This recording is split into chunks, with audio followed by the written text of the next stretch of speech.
A partir de agora existe uma transparência muito grande e você vai ter que divulgar numa nota explicativa as suas medidas de desempenho. Então precisa pensar muito bem quais as métricas e como vão ser feitas, porque senão você vai ficar com um trabalho eterno. É o fato de arregaçar as mangas e tentar aplicar a norma já esse ano de maneira paralela, rodar dois jogos de contabilidade ali, a contabilidade antiga e a contabilidade nova, justamente para poder identificar todas as situações, né?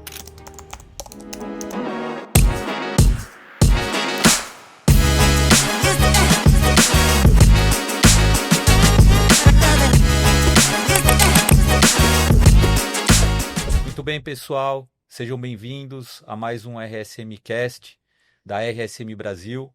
Para quem não sabe, a RSM é a sexta maior empresa de auditoria, consultoria techs do planeta. Estamos em mais de 120 países, trabalhando aqui no Brasil com mais de 800 pessoas. Estamos em 9 escritórios em 8 localidades e vamos falar hoje sobre IFRS 18, que trata da apresentação e divulgação das demonstrações contábeis. E conosco aqui, para enriquecer a nossa conversa, temos Débora Stavali, diretora de auditoria, especialista em FRS. Por favor, se apresente. Obrigada, Medeiros. Eu sou a Débora Stavali, diretora de auditoria da RSM de São Paulo. Tenho mais de 15 anos de experiência, como ele disse, sou especialista em IFRS e também sou responsável pela auditoria dos clientes internacionais. Muito bem, seja bem-vinda. Também aqui do meu lado, formal, né? Para demonstrar a seriedade de ser de risco e qualidade da RSM, está aqui Thiago Oviedo, também conhecedor profundo de FRS. Seja bem-vindo, Thiago. Obrigado, Medeiros. Meu nome é Thiago Oviedo, sou sócio de auditoria aqui da RSM Brasil. Tenho aí um pouquinho mais de 20 anos de experiência. E como líder de qualidade e risco aqui pela RSM Brasil, todos os temas relacionados a accounting e implementação de novas normas são abarcados pela minha área. Então é um prazer estar aqui com vocês à mesa discutindo esse novo pronunciamento contábil. E aqui do nosso lado é o sócio de auditoria do escritório de Campinas, nosso querido Márcio. Olha, eu tenho a dificuldade de falar o sobrenome dele até hoje, conheço ele há bastante tempo. Márcio Berstacher. Consegui. É isso aí. Obrigado pelo convite, Medeiros. Prazer estar aqui. Eu sou Márcio Berstacher, já tenho praticamente 30 anos, tanto do lado de preparador de informações financeiras, como também de auditoria. Estou, como o Medeiros colocou, na RSM de Campinas. E participei de vários processos de implementação de normas como IFRS 16, depois a da Receita, né, ou antes da Receita, e aí também participei da implementação das IFRS no Brasil em 2010, né, 2008, uma primeira leva de pronunciamentos, depois em 2010. Prazer estar aqui. Seja bem-vindo. Então hoje, esse é um tema, né, que está muito quente no mercado, porque apesar da obrigatoriedade de implementação dessa norma ser para 2027, sabemos que ela terá que ter uma aplicação antecipada por conta da comparabilidade, né? Uhum. Então, assim, para a gente começar, eu queria entender um pouquinho como é que surgiu, né?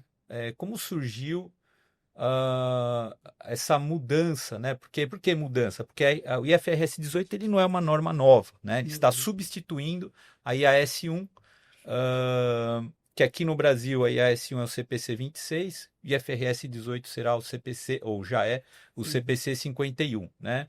E eu queria ouvir de vocês como que tudo isso começou. Por que essa norma foi criada? De onde veio o apelo para a mudança, né? Que fez o IASB repensar a forma que as demonstrações são apresentadas e como é que foi essa história desde a petição até hoje para a edição dessa norma. Quem que poderia falar? Eu posso começar, depois o Thiago e Débora fiquem à vontade. É um projeto antigo do IASB, começou em 2001, junto com o FASB, né, o normatizador norte-americano, e aí o processo foi interrompido em 2011, para ser retomado só em 2016, né? E o propósito era reformular a apresentação e divulgação das demonstrações financeiras primárias, né? Aqueles quadrinhos, né? Que a gente vai lá do balanço patrimonial até o resultado abrangente, passando por DRE e fluxo de caixa. E aí um exposure draft, né, um draft para discussão, foi divulgado pelo IASB em dezembro de 2019. Né? E aí começou, né, o IASB começou a receber comentários e tudo mais, no sentido de aprimorar a regra que estava sendo proposta, e em abril de 2024 o IASB finalmente emite essa norma. Né? E aí qual dor, digamos assim, do mercado que essa norma procura endereçar? Eu acho que, assim, se eu puder colocar só um tema aqui, Medeiros, eu acho que é a amplitude na prática de definição do que é lucro operacional. Uma pesquisa que chamou muita atenção do IASB foi que das 100 empresas que divulgaram o resultado, 61 delas colocaram lá, etiquetaram, digamos assim, catalogaram lucro operacional. 61. Então tinha empresa que nem colocava o termo lucro operacional. Tá?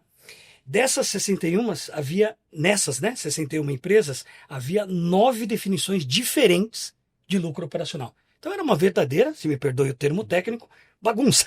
Cada um definia lucro operacional como queria. Né? Eu, em sala de aula, muitas vezes eu recebo a pergunta do aluno: professor, esse lucro operacional, onde ele está? Eu coloco ou não equivalência patrimonial? Coloco ou não outros resultados operacionais? Então, de fato, faltava uma disciplina, né? uma normatização um pouco mais clara e precisa sobre o que é o lucro operacional, entre outras coisas, né? Aí eu deixo agora com Débora e Thiago outras dores aí por que surgiu, né, o IFRS 18. Sim, não, muito bom, Márcio. Realmente, essa questão é muito mais da comparabilidade de demonstrações financeiras, né? Porque, como você bem disse, cada empresa meio que preparava a sua demonstração de uma forma. E aí, quando um investidor ou algum participante do mercado precisava usar aquela demonstração, por exemplo, para poder até comparar informações, a bagunça impedia essa conclusão ou fazer essa análise de uma maneira um pouco mais objetiva. Então, justamente, faz parte dessas reclamações, se eu posso assim dizer, talvez, do IASB, que ele endereçou nessa nova norma, é justamente garantir que as pessoas consigam, que os tomadores de decisão, os usuários, consigam comparar empresas do mesmo segmento ou informações entre elas, para poder dar um pouco mais de clareza ali para o mercado. Né? Então, acho que esse é o principal cerne aí da norma. Eu não sei, Débora, você tem mais alguma coisa também que você... Não, você é comentar? basicamente isso. A dor do investidor de não conseguir comparar as informações, porque às vezes empresas diferentes do mesmo ramo apresentavam de diferentes formas. Sim. E além disso, de conseguir verificar de forma real qual que está sendo o desempenho de performance, né, das empresas. Então, o CPC 51 ele veio para mostrar também de uma forma um pouco mais padronizada em como as empresas estão performando. Não precisa todo mundo seguir a mesma métrica, mas a forma de apresentar para o investidor dela precisa ser um pouco mais padrão, para que fique mais fácil, que a gente consiga até entender se a empresa realmente está performando aquilo que ela está demonstrando, do que só puramente o lucro, porque essa norma ela não veio para alterar o contábil, ela vem para fazer com que as empresas consigam mostrar a história real de como está sendo toda a história dela. E uma coisa que eu acho que é interessante também a gente complementar, não sei se depois estava nas perguntas futuras aqui do Medeiros, mas justamente a estrutura, talvez, também do próprio grupo econômico que tem aquela demonstração, poderia trazer informação de uma maneira enviesada, se posso assim dizer, igual você acabou de comentar, por exemplo, um aluno falando, tá, e onde eu coloco a equivalência patrimonial? Porque nesse conceito, como você está trazendo o conceito de resultado operacional, lucro operacional e tudo mais, a forma como aquele grupo tá composto, teoricamente não deveria impactar se eu tenho uma estrutura que eu tenho uma holding, diversas empresas operacionais, ou se eu tenho só uma empresa operacional, pode ser que a forma como o organograma da empresa estava feito, pode ser que gerassem DREs diferentes. Perfeito. E aí, de certa forma, com essa norma, como ele coloca, ele tira um pouco essa barreira da estrutura societária, se posso assim dizer, isso fica um pouco mais... facilita ainda mais a comparabilidade das informações, né? Então acho que também é uma área que estava meio cinzenta aí na... E se você me permite, Medeiros, uma outra dor, eu acho que havia uma outra bagunça no mercado, que era acerca dos MPMs, né? Management Defined Performance Measures, né? Nome chique, mas é medidas de desempenho definidas pela administração.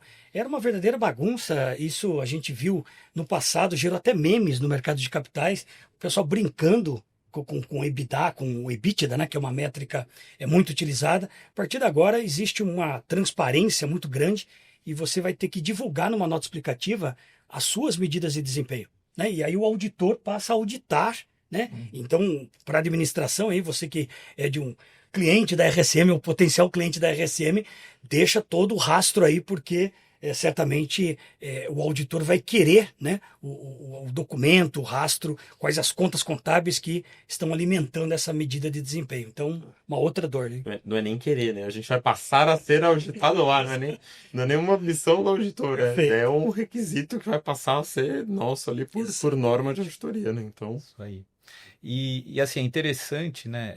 Eu estava, enquanto você estava explicando, e eu acho que a Débora colocou uma palavra que era exatamente a próxima pergunta que eu ia fazer, né?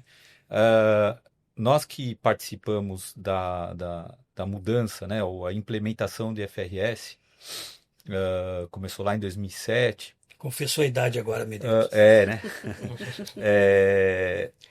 A gente sabe que aqui a contabilidade nossa antes era muito focada em contabilidade de custo, né? E muito na forma. E quando a contabilidade internacional chegou, ela trouxe muito o conceito de essência sobre a forma. E quando a gente usa a palavra padronizar, né, isso assusta um pouquinho, porque será que a gente não está saindo da essência e começando a trazer a forma? Né? Então, a partir do momento que eu determino como é que eu vou falar, ou como eu vou divulgar exatamente qual é o meu lucro operacional, será que eu vou estar refletindo de fato o desempenho econômico, meu lucro operacional efetivo, né? Como é que essa norma vai balancear, né? Vai manter ainda a essência sobre a forma, né? Não vai engessar, né? a forma em que as empresas apresentam o seu resultado. Pergunta boa. Uma coisa que me causou estranheza, Medeiros, foi que o FASB não acompanhou o IASB. Né? Então, todo aquele protocolo que eles tinham lá na Noruega, Norwalk, né, lá de trás, que haveria uma convergência entre as normas, ficou meio de lado. Né? Hoje é uma colaboração mais efetiva, digamos assim. E o FASB abandonou-se, ele não vai prescrever o que é lucro operacional, diferentemente do IASB. Então, aquela ideia que nós tínhamos de que o IASB emitia normas baseadas em princípio, e o FASB emitia normas baseadas em prescrições, né? Regras, talvez agora mude um pouco, né? Porque o IASB está sendo mais prescritivo no que diz respeito à forma, né? da DRE, por exemplo. Mas, ao mesmo tempo, Medeiros, eu noto um dos pontos que a norma trouxe foi a extinção da discricionariedade que a contadora tinha para classificar juros e dividendos pagos. Né? Eu recentemente tive uma experiência e tudo mais que, poxa, onde lança isso daqui? Lança no fluxo de caixa operacional ou no financeiro? Né? E agora ficou igual ao US GAAP, ou seja, uma prescrição, uma regra muito clara de que juros e dividendos pagos são atividade de financiamento. Né? Então tem os dois lados, né? Claro que eu não diria que a regra vai causar um engessamento, né, por parte do contador, mas eu acho que a comparabilidade que a gente ganha com essa norma, como o Thiago bem colocou, eu acho que supera qualquer possibilidade de engessamento. Esse é o nosso ponto de vista. Também concordo, porque a padronização é só da forma que você vai apresentar, não na forma que contabiliza, porque cada empresa vai continuar precisar ver a sua operação para conseguir classificar melhor, porque inclusive na norma ela não é o único tópico, né, que ela não define e fala o que tem que ser ou não é o operacional, porque cada empresa vai ter seu universo, vai ter suas operações para saber o que classifica. Então o padrão contábil continua precisando, digamos assim, da essência sobre a forma, você entendendo todas as suas operações e como elas precisam ser registradas. É só a forma de apresentar para o leitor da informação contábil que essa sim vai seguir, todo mundo vai seguir o mesmo passo a passo, digamos assim. E o ponto que o Márcio também bem comentou, a gente agora passa até a parte da inclusão dessas métricas, dessas medidas de desempenho. Então, por exemplo, eu tenho coisas mais padronizadas, como por exemplo o resultado operacional, que está lá na DRE e vai permitir ter essa comparabilidade entre as empresas. Mas, ao mesmo tempo, você tem alguma situação específica da sua indústria, do seu segmento de atuação, da geografia que você atua e tudo mais, e você entende que aquela informação agrega ou ela gera informação, ela é útil no processo de tomada de decisões, agora isso passa também a fazer parte da DRE ou da demonstração financeira. Então, eu tenho elementos mais comparáveis, mas ao mesmo tempo, se eu ainda tenho informações úteis, elas não são como é que eu posso dizer, proibidas de serem incluídas. Elas podem ser incluídas em uma outra questão. O que, de certa forma, tá junto com o objetivo lá do IASB de gerar informações úteis e relevantes das companhias para o mercado de forma geral, né? Então, Perfeito. É isso aí, legal. E assim, a gente está falando bastante aqui, né? Mas a gente já está partindo do pressuposto que as pessoas que estão assistindo o podcast conhecem o FRS 18, né? Mas também acredito que, de fato, muitos já conhecem, já viram outras apresentações técnicas, cursos, né? Então a gente não vai entrar muito no detalhe técnico. A gente vai percorrer um pouquinho sobre a lógica da norma, né? Algo que eu percebi, que eu também acompanhei um pouquinho dessa conversa que teve ao longo dos anos, dos investidores, Sim. com os órgãos, né, pedindo algumas informações. A gente percebe que a DRE hoje ela se aproximou, a forma de apresentação dela se aproximou muito ao fluxo de caixa, né? Então, o que o leitor ou o usuário da demonstração financeira vai ganhar em questão de dados para análise quando ele for fazer a sua análise da empresa? O que trouxe de benefício a DRE se aproximar do fluxo de caixa no quesito apresentação? Pergunta boa, mais uma. Eu acho que essas categorias, né, que o IASB impôs agora, né, são basicamente 5 subtotais obrigatórios, né? Nós temos lá operação, aí nós temos investimento, financiamento, imposto sobre lucro e operações descontinuadas, né? Então essas 5 categorias são obrigatórias. Houve sim uma aproximação com o fluxo de caixa na medida em que você não cataloga, né? Você não etiqueta lucro ou prejuízo decorrentes de atividades de investimento. No fluxo de caixa isso é mais claro, né? Caixa advindo, né, proveniente ou usado nas atividades de financiamento e investimento. Na DRE isso fica subentendido, né? Então você tem o lucro das operações, depois você tem o lucro antes do financeiro, digamos assim, né? Ou seja, nesse meio tempo aqui, você já tem as atividades de investimento impactando, né? Mas você não escreve lá, né? Lucro ou lucro ou prejuízo advindo da atividade de investimento. Você não escreve isso, né? Fica só subentendido. Uma coisa eu acho que é importante, Medeiros, eu estava pensando, quando você vende um imobilizado, no fluxo de caixa você lança como atividade de financiamento. Só que na DRE, pela IFRS 18, você vai lançar em lucro operacional ainda. Né? Então tem que tomar um certo cuidado, né? Essa aproximação das duas demonstrações financeiras tem que ser lidada com uma certa calma, né? Digamos assim. Exatamente, eu ia comentar exatamente isso. Apesar de ser parecidas, de ter os blocos operacional, financiamento e investimento, elas são 2 peças totalmente diferentes e que precisam ser interpretadas de formas diferentes. Para a gente não começar a misturar os conceitos justamente por isso. E realmente agora o que a gente considera como resultado operacional dentro da demonstração do resultado, vai ser de fato o que está envolvido com a sua operação. Tanto que, acho que eu já mencionei anteriormente, a norma ela não te fala o que é operacional. Tanto que, para definir, ela fala tudo que não se encaixa na atividade de financiamento e investimento é operacional. Então, o ganho vai ser isso de saber o que realmente afeta diretamente a sua operação, como, por exemplo, a variação cambial. Porque antes, qualquer tipo de variação cambial que houvesse, fosse por captação de empréstimo, ou no seu clientes e fornecedores, ficava todos juntos como resultado financeiro, depois, assim, o que era mais comum, depois do lucro operacional e tudo mais, da forma que era antes. Agora, aquela parcelinha da variação cambial do seu cliente ou do seu fornecedor vai ficar no seu resultado operacional. Então, o leitor vai conseguir ter bem mais claro o quanto daquele resultado que veio bem da sua operação, independente se veio de captação de recurso ou de Então outras a gente já maneiras. começa a perceber aqui, né? O Thiago Oviedo, nosso líder de qualidade, já deve começar a pensar assim, né? Como é que a gente vai auditar, por exemplo, um CMV ou um CPV de uma indústria que importa, né? Como é que a gente vai conseguir segregar isso no resultado, trazer isso para dentro do CPV, a parte da variação cambial, sem estar classificando. Então, Sim. né, até as pessoas que estão assistindo esse podcast, que pode estar pensando, não, vai ser simples, é só reclassificar, né,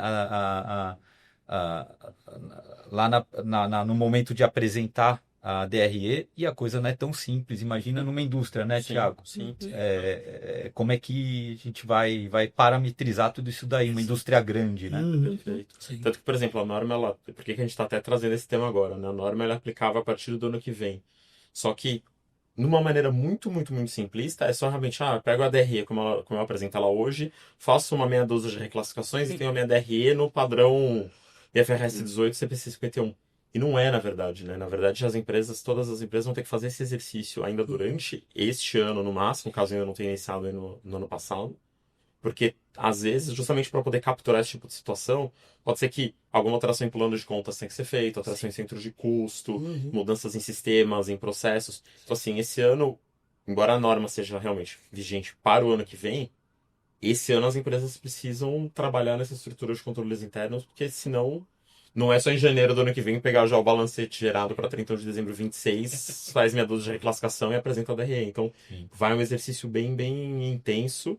E a depender da indústria, do negócio, da complexidade, vai ter empresa que vai conseguir fazer isso de uma maneira muito mais simples, mas vai ter empresa que vai ter um trabalho hercúleo aí pela frente para lidar. É isso aí. Aquelas que têm inúmeros centros de custo, né? Vai ser um trabalho aí grande. Um ponto interessante, Medeiros, e acho que um complicador aí para o contador, para a contadora, é que tem a reforma tributária, né? Que vai competir com a agenda aí do contador, porque muitos contadores estão ali, né? Chuta com o pé esquerdo, chuta com o pé direito, e aí está tratando também de reforma tributária. Então não deixem para a última hora. Uma frase que eu sempre usei, pessoal, desde lá de trás. O Medeiros lembrou aí o processo de implementação lá em 2008, depois de 2010 as normas completas, aí teve IFRS 15, 16, uma loucura. Eu sempre disse, quem falha em planejar está planejando falhar, tá certo? Ou seja, não peque pelo atraso, tá certo? Então você precisa de fato já mergulhar nisso. Se você não tiver alguém, designe alguém para te ajudar, tá certo? Nós da RSM estamos, obviamente, à disposição, né, para fazer um diagnóstico, para ver o impacto no plano de contas, MPMs, né, todo mundo deixando de lado essa questão de medidas de desempenho.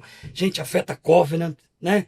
Pode afetar ali a discussão com bancos, né, das cláusulas contratuais restritivas. Enfim, a norma é complexa, né? Parece que não. O pessoal quer mutilar, né, quer simplificar, e aí acaba subestimando o trabalho que vai ter, o esforço que vai ter.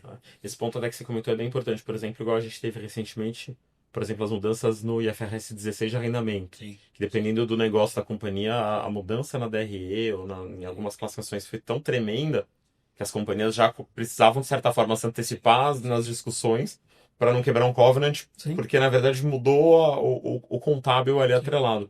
Então isso também entra dentro dessa fase de preparação, além da parte interna, pensar justamente quais são as obrigações da companhia para com terceiros, para ver se ele já não tem que trabalhar, por exemplo, numa renegociação de um contrato, ou coisa nesse sentido. Então isso é uma coisa que não pode ficar subestimada, não. Pode ter algum tipo de compacto. Perfeito. E que causa muitas vezes desembolso, né? Eu tive, né, experiência muito tempo atrás, a empresa se tornou mais alavancada em função do aumento, né, do passivo, né, o oneroso passivo de arrendamento, quebrou covenant, né? Então ela teve que ir lá negociar e para isso waiver fee, né, uma taxa foi cobrada pelo banco, ou seja, mexe no bolso. Então tem que tomar um certo cuidado, né? Eu tive experiência do outro lado da mesa e eu percebia que cada banco utilizava uma definição de EBITDA, né? A métrica predileta lá, você uns catalogam lá EBITDA ajustado, outros colocam EBITDA. Aí você vai ler a definição de EBITDA, varia, né? Então tem que tomar cuidado e correr logo com isso, né? Esse é um assunto depois que eu vou querer explorar, né? Uhum. E dentro do EBITDA ainda é interessante, assim, muitos covenants, né? Eles têm o EBITDA como Sim. um item, né? E realmente pode mudar de forma relevante o EBIT, né? Eu estava pensando aqui, né? A própria variação cambial, né? No momento que você sobe, ela deixa de fazer parte lá do resultado financeiro, né? Então, isso pode aumentar ou diminuir o seu EBIT, né? É o que vocês estão falando, né? E realmente é algo que as empresas têm, principalmente aqueles que estão no limite, né? Já tem que começar a estudar de agora. As companhias que informam os seus números trimestralmente também, né? Já tem que começar a apurar para ter comparabilidade no ano que vem. Enfim, tem bastante trabalho. Sim. E o Márcio lembrou bem, né? Reforma tributária ainda para ajudar aí, né? Sim. É bastante trabalho para todo mundo, né? Bom, agora uma pergunta. Como a gente tem um público também grande, né, do middle market, tem muitas empresas que usam CPC para pequenas e médias. Uhum. E para eles, como é que vai ficar agora, IFRS 18? Quando é que eles vão poder aplicar? Como é que tá isso aí? Não muda, né? A regra IFRS 18 é para quem adota as IFRS completas, né? Full IFRS. Então você continua aí aplicando para pequenas e médias empresas, o CPC específico, e né, que está lá na NBCTG 1001, 1002, tá certo? Não afeta. Provavelmente, no futuro próximo, o IASB vai se manifestar, né, acerca de um modelo aí melhorado, aprimorado para pequenas e médias empresas. Mas até agora, não. A última atualização que teve foi o ano passado, né? Salvo erro, fevereiro de 25, teve a última atualização do IFRS para pequenas e médias, né? E a cada 2, 3 anos, né, que eles devem visitar alguns temas, eu imagino que esse vai ser visitado também, né, se já não estiver sendo discutido, porque realmente a gente está aqui falando de comparabilidade, né, das indústrias. Daí você tem lá você tem uma indústria de agro, né, determinado setor que está no middle. E daí vai comparar com alguém de uma empresa que está usando o CPC Full, na hora que for colocar as duas DREs de lado, já não vai ter a mesma informação mais, né? Então, era bom, né, torcer para que corra, para que as empresas que utilizam o CPC PME possam também ter já isso definido já, né? E também não impede de quem está usando o CPC PME já, para ter isso antecipado, já usar o CPC Full, né? Exato. Também, né? É uma outra alternativa. Exatamente. Pode ser mais custosa, mas... Exato. Até porque, né, o objetivo do CPC PME ou do FRS SME é simplificar as questões, mas é um padrão contábil diferente, se eu posso assim dizer, mas ele é um IFRS simplificado. Sim, então, se a companhia, por exemplo, já vem se preparando quase no full, de todo errado ele não vai ficar. Todo esse exercício interno, de certa forma, tem uma convergência entre os dois, né? O PME é só para ser um pouco mais rápido ali no dia a dia. Então, traz alguma orientação adicional nesse sentido. Certo. Bom, acho que DRE não tem muito mais, senão a gente começa a entrar agora nos pormenores, que acho que não é o objetivo aqui da nossa conversa. Desde que eu li a IFRS 18 pela primeira vez, a parte da medida de desempenho me chamou muita atenção. Não sei se... Acho que todos aqui nessa mesa talvez tenham participado já de processos de IPO, né? E me fez na hora lembrar muito daquela parte que fala, isso aqui eu dou conforto, isso aqui eu não posso dar conforto, na hora de formar o EBITDA ajustado, né? E eu lembro a briga que era com a auditoria isso daí. Né? E eu estou enxergando. Logo, eu li a primeira vez essa norma, foi a primeira coisa que eu lembrei. E eu já imaginei, né, como um bom ansioso, já imaginei a gente já lá com o cliente discutindo, né? Olha, isso aqui não dá para considerar aqui na medida de desempenho, né? Isso aqui não é auditável, né? Então, Vamos antes explicar, né, para o público que ainda não conhece a norma entender, né, o que é a medida de desempenho. Sim. E aí a gente entra um pouquinho nessa questão das discussões futuras que poderão ter entre o auditor e o cliente acerca dos números que vão ser colocados aqui para medir desempenho, para formar, né, o número gerencial, né, vamos chamar assim. A medida de desempenho o que o IASB disse um indicador, digamos assim, né? Tem que tomar muito cuidado com essa minha definição, mas é um número, é uma medida derivada da DRE. Tá? Então tem que ser lá de receitas e despesas. Se você, porventura, tem lá como uma métrica de desempenho dentro da empresa, um índice gerencial chamado ROE, Return on Equity, que é o lucro dividido pelo patrimônio líquido. Isso não é MPM, né? Isso não é uma medida de desempenho definida e abarcada pelo IFRS 18. Então, eu acho que é o primeiro cuidado, né? Entender o que é medida de desempenho. E o segundo, que efetivamente a empresa utiliza e por que utiliza. Ela vai ter que documentar isso, né? Até para o auditor enxergar, né, a utilidade daquela métrica, qual aspecto do negócio aquela métrica procura retratar, né? Então isso precisa ser muito bem documentado. Mas eu acho que a parte crítica, Medeiros, é você conciliar essa medida de desempenho com uma rubrica, um subtotal da DRE. Aí vai ser um desafio grande, e aí você falou do EBITDA ou EBITDA ajustado, é uma loucura, né?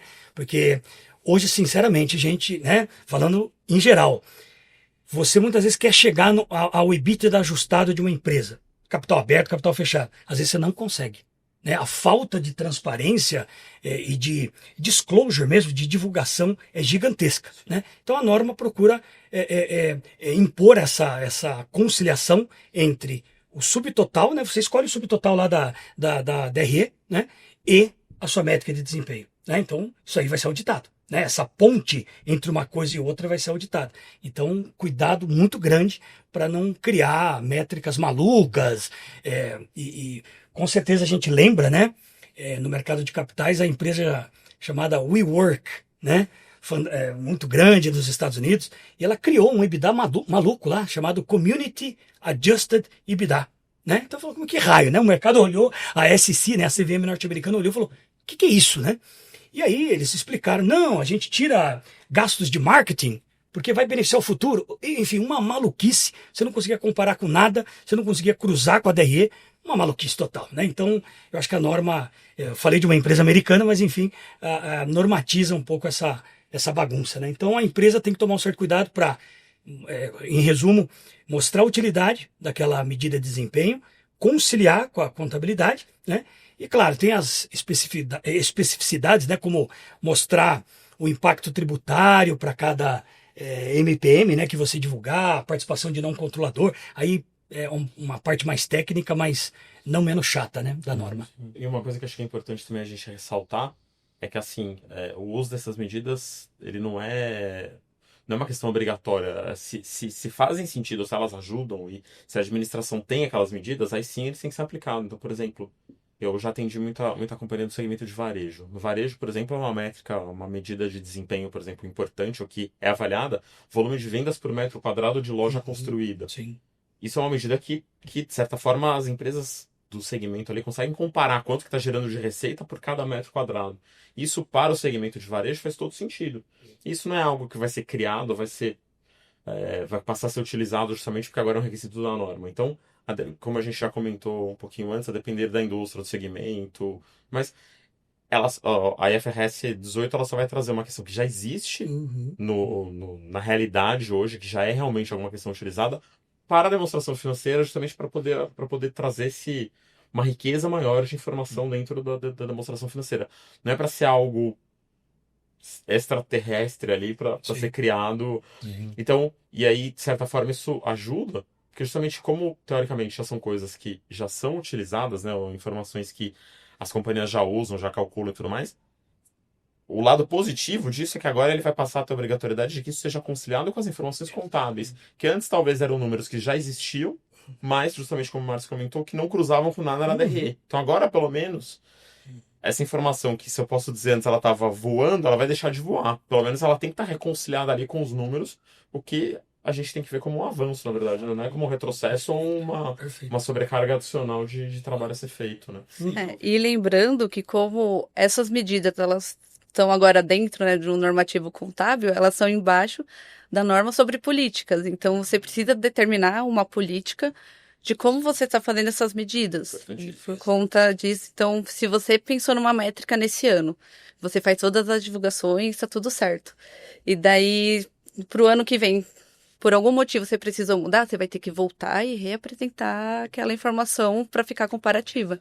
Então precisa pensar muito bem quais as métricas e como vão ser feitas, porque senão você vai ficar com um trabalho eterno. E como são métricas de desempenho, a gente sabe que ainda não pode ser que a companhia, às vezes, a gente aí agora falando com o chapéu de auditor, né? Às vezes, não, esse número esse ano não tá bom, vamos mudar a maneira de calcular o número. Esse é o... Agora vai ficar um pouco mais difícil. É o nosso pesadelo. Exato. E o Thiago falou chapéu de auditor. Eu vou colocar o chapéu de investidor agora. Isso, Você sabe uma coisa que me incomodava? Talvez por isso que a norma também tenha surgido.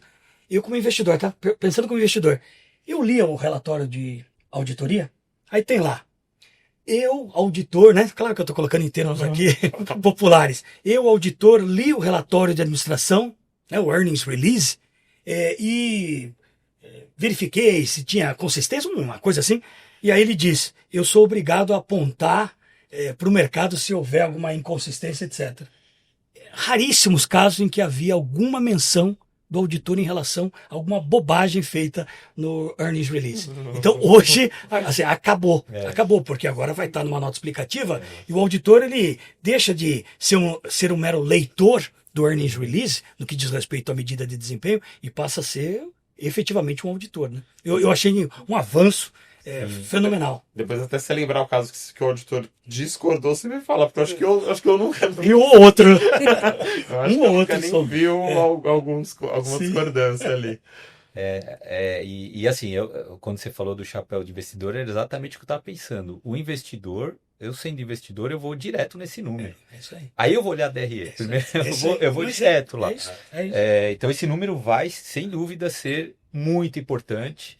E assim, vai gerar discussão. E aí, né, já com um pouquinho de experiência, né, a gente conhece algumas situações específicas, né, que em determinado ano ou em determinado trimestre que ia dar um resultado um pouco ruim na empresa, bem naquele trimestre ou bem naquele ano conseguir um crédito tributário, contabiliza e já lança a receita, né? E aquilo que seria um prejuízo vira lucro naquele trimestre ou naquele exercício, né? E aí vem toda aquela discussão da qualidade do crédito. Né?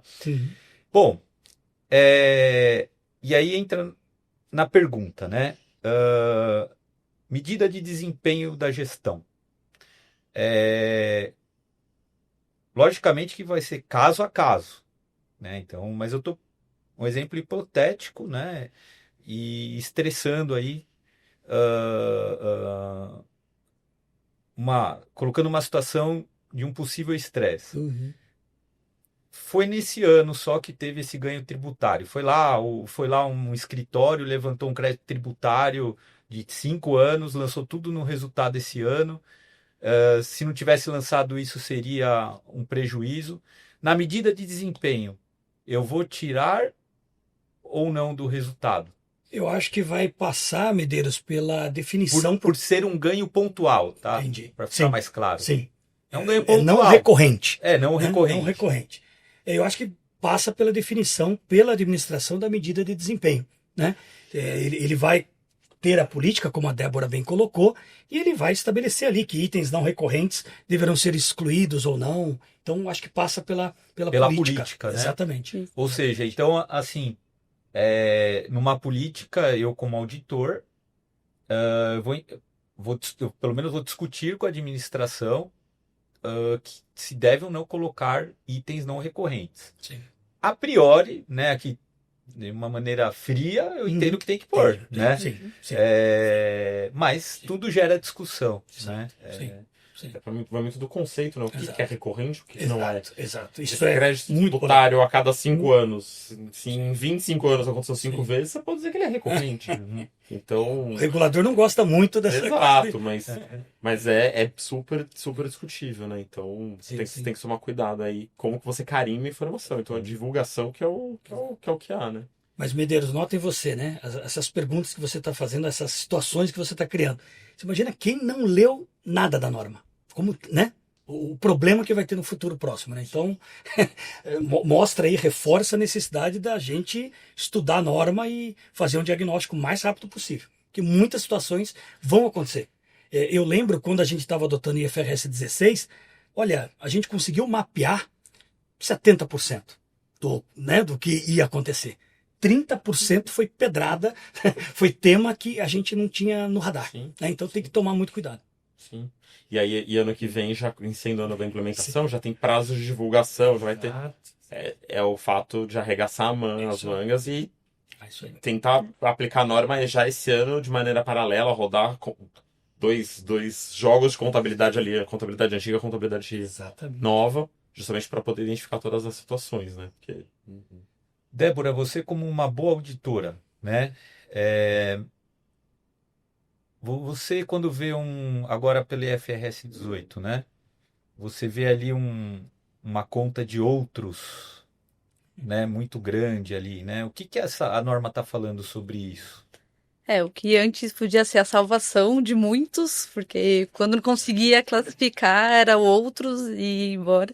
Agora ela praticamente, ela não fala que é proibido, mas fala que você tem que, assim, realmente o que você não consegue dar um nome, o que de fato você já fez todas as classificações e ficou um saldo, assim, muito irrisório e que às vezes, se você aumentar mais o nível de informação, vai mais poluir as informações, dificultar o entendimento do que qualquer outra coisa. Então, aquela conta, tipo, outras receitas e despesas operacionais que existia já não tem mais. E onde que... Porque assim, a gente vai ter que colocar em algum lugar, né? Então vamos supor que foi para despesa administrativa. Mas aí a gente vai lá para a nota. Aí a nota vai ter um número de outros gigante. Ou, se tiver, por exemplo, outros, vamos supor, tem total de despesa administrativa 100 milhões. E de outros tem 30. É um número grande, certo? Uhum. Aí eu peço para abrir esses 30. Aí vai ter 5 mil linhas ali para formar esses 30. Como é que vai ficar? A gente vai... tem algum direcionamento na norma para a gente ponderar se isso acontecer? De fato, assim, com mil linhas vai ficar meio complicado a gente fazer o entendimento, mas a gente pode começar a juntar, tipo, por naturezas. Então, às vezes, tem algumas naturezas semelhantes que a gente consegue fazer essas agregações, que eles chamam, né, agregação e desagregação, de juntar e fazer uma melhor apresentação. Mas deixar essa conta de outros de forma relevante, não mais. Uma palavra que eu gosto de usar muito, né, principalmente quando tem uma implementação de norma, é bom senso, né? Sim, bom também. senso sempre, Sim, né? sim. Para que a gente também não perca a mão, né? Exato. A norma ela traz algumas lembrando aquilo que eu coloquei, né? A essência sobre a forma, isso tem que imperar, Sim, né? sim. Então assim a gente tem que buscar. Você tinha usado outro termo que agora eu estou tentando voltar, não estou lembrando agora, que é igual a essência sobre a forma, mas você falou princípios e regras, né? Princípios e regras também temos que usar bastante também na época da implementação da FRS. Exato. A gente não pode perder o princípio, né? E começar a querer jogar regras, senão a FRS vai começar a perder a essência, né? Sim. Então é o bom senso sempre, Exato. né? E aí, Medeiros, se eu puder adicionar já a explicação muito boa da Débora, o que o IASB diz é o seguinte, né? Você não pode esconder um item material dentro de outros, né? E eu já me deparei com situações em que o cliente, né, o preparador das demonstrações financeiras, colocava um item bem material junto de vários itens ali, aí tinha... né, itens que contrabalançavam aí, em boa parte, né, itens negativos, por exemplo, que contrabalançavam aquele item material. Aí o IASB fala, opa, aí não. Né? E eu acho que Em primeiro lugar, a regra diz, né, que acabou aquela. Eu costumo colocar em forma de piada, né? Que eu abro outros, aí você recebe uma planilha do cliente de auditoria, está lá escrito diversos, né? Ou seja, eu saio do nada e vou para lugar nenhum, né? Então, isso acabou, né? Mas o IASB chegou a dizer o seguinte: faça esse trabalho que a Débora colocou aqui, gente, de abrir mesmo. 5.000 linhas, vamos abrir. E vamos tentar buscar características semelhantes entre esses itens. Ah, está difícil e tal. Usa outros, mas coloque outros itens operacionais, outros itens financeiros. Tá? Então o IASB chega até dizer isso, porque estava de fato havendo um abuso, e eu acho que nós, auditores, estávamos mais zelando por isso, né? Para não ter esse abuso de outros do que qualquer outro profissional, né? E esse item relevante que o Márcio falou, normalmente ele vai fazer parte da medida de desempenho. Exatamente. Você acha que não? Para reconciliar de alguma Sim. forma, vai precisar daquele número. Exatamente. Exato. Isso aí. Bom, então assim, outras áreas, né, eles vão ter que se envolver, né, Uhum. nessa implementação. Eu acredito muito que o RI, né, vai Sim. precisar se inteirar bastante dessa norma, porque vai impactá-los diretamente, né? Sim. Financeiro também, O financeiro. por questão dos covenants, né? Que o Thiago e eu abordamos aqui. E a própria área operacional da Sim. companhia, né? Porque eu te comentou, por exemplo, você para preparar alguma informação, abertura de centros de custo, Uhum. planos de contas que é utilizado pela companhia, sistema, né? Tem que- sistemas. Totalmente. Então, Uhum. tem o RI com o seu papel de comunicar isso pro usuário externo, o que vai acontecendo, o que aconteceu. Talvez o financeiro, justamente por toda essa parte de reconciliação, Uhum. ou explicação para os bancos, ver se vai precisar de algum tipo de waiver, algum tipo de call, alguma Sim. coisa nesse sentido. Mas também um negócio ali, né? Sim. Então, a exemplo de todas as outras ondas de implementação de normas, que nem aconteceu com a própria implementação das FRS, o FRS 16, tipo, é uma nova onda. Sim. Igual a gente falou, não é a maneira simplista de realmente reclassificar linhas da DRE. Tem talvez o departamento de produção pode ser que seja envolvido na implementação da FRS 18. Então tá dentro daquilo, como o Márcio bem comentou, dessa necessidade urgente que a gente entende que as companhias precisam fazer de um diagnóstico interno aí, né? E desculpa, Medeiros, eu não sei se a Débora ia colaborar aqui. Uma questão que foi trazida no evento da Brasca foi que até o RH, né, o Recursos Humanos, deveria estar envolvido, porque muitas vezes você tem lá o ACT, Acordo Coletivo de Trabalho, em que se define o que é lucro operacional. Está lá escrito lucro operacional, mas o que é o lucro operacional? É agora de acordo com a IFRS 18, não é? Então, olha só, né, como a chega, norma. né? Exatamente. Então, Sim. todo cuidado é pouco, gente. Né? Frase feita aqui, mas eu acho que é fundamental para a gente acordar logo para a norma. Agora, então, né, pensando também um pouco alto, a gente se depara muito nas empresas com o tal do relatório gerencial. A medida de desempenho vai ser trazer esse relatório gerencial que a empresa usa para dentro das notas explicativas? Ou parte dele somente? Porque o que são os relatórios gerenciais, né? É quando eles falam, não, esse número aqui, a prática que a gente usa é diferente da prática contábil. E a gente usa para tomada de decisão aqui na empresa. E a contabilidade ela é utilizada também para tomada de decisão. Uhum. E eu estou imaginando que vai ter uma conversa agora dentro da contabilidade entre esse relatório gerencial da empresa e Uhum. as demonstrações contábeis. Sim. Ou vai ser igual, Uhum. ou vai ser muito próximo. Meu entendimento está errado? Eu acho que está certo, Medeiros. Talvez citando um exemplo, né, o varejo farmacêutico gosta muito da margem de contribuição, né, que você pega a receita e só tira os custos variáveis, né?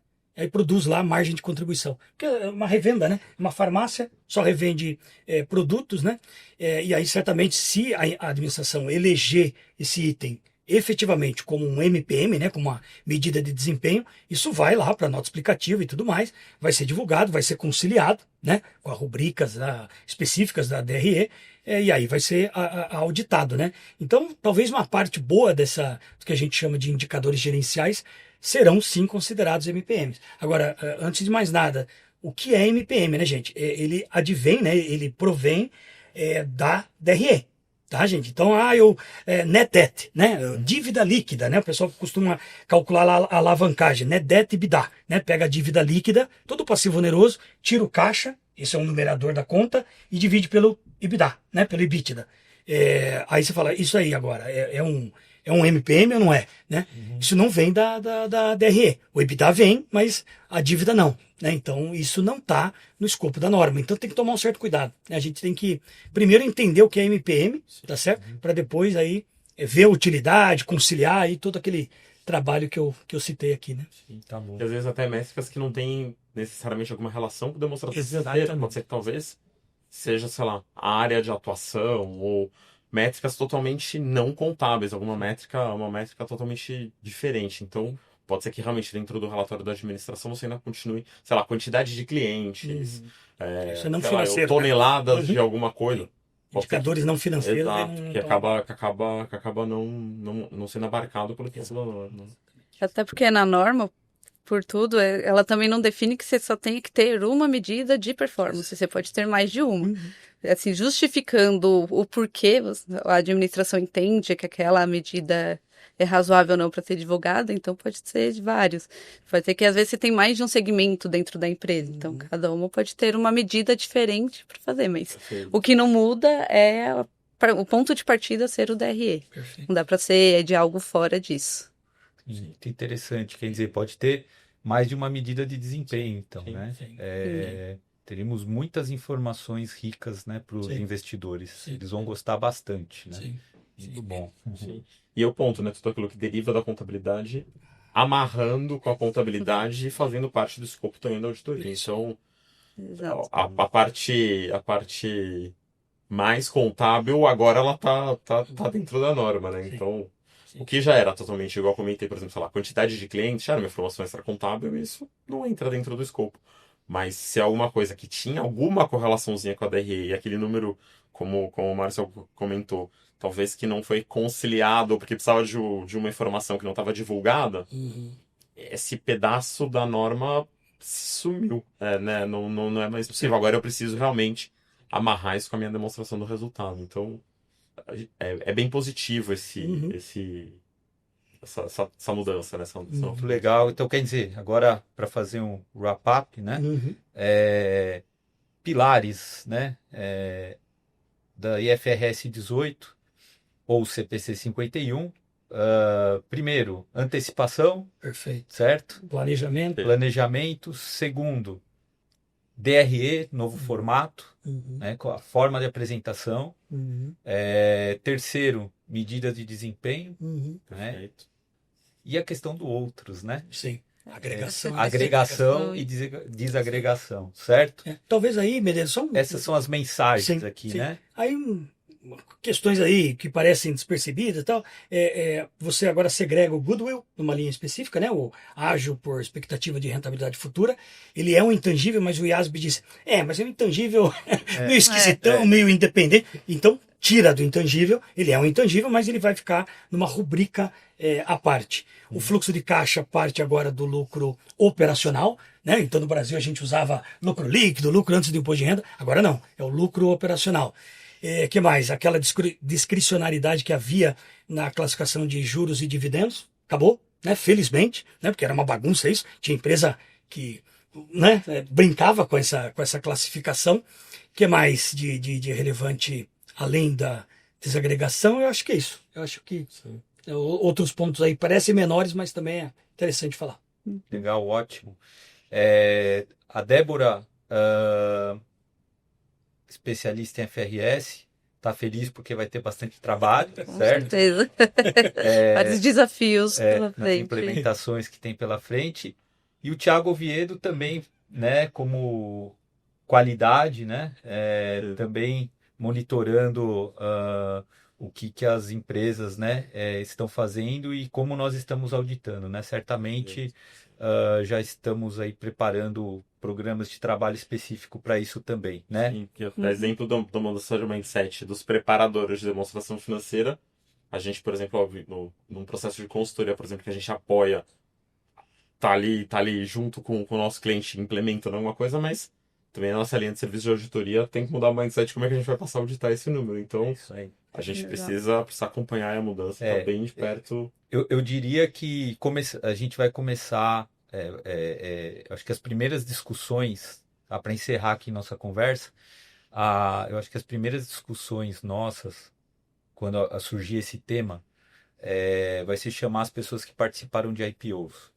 Eu acho que vai ser muito construtivo, porque a gente teve muita discussão nessa época. Lógico, a gente tem também no dia a dia, às vezes até para discutir o próprio EBITDA, né? Como o Márcio falou, por um covenant, né? Mas eu me recordo bem nos IPOs como esse número era discutido. Era bastante discutido, né? Com o EBITDA ajustado.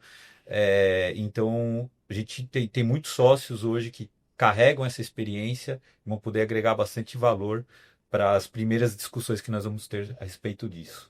E não só dentro da RSM, mas junto às empresas também, né? Vamos carregar a experiência que nós temos nesse assunto e tá discutindo também junto com as empresas para todos chegarem num número ideal, né? Muito bem, pessoal, obrigado a todos vocês que ficaram até aqui. E não se esqueçam de dar like, se inscrever, compartilhar e comentar no nosso canal do YouTube. Até a próxima!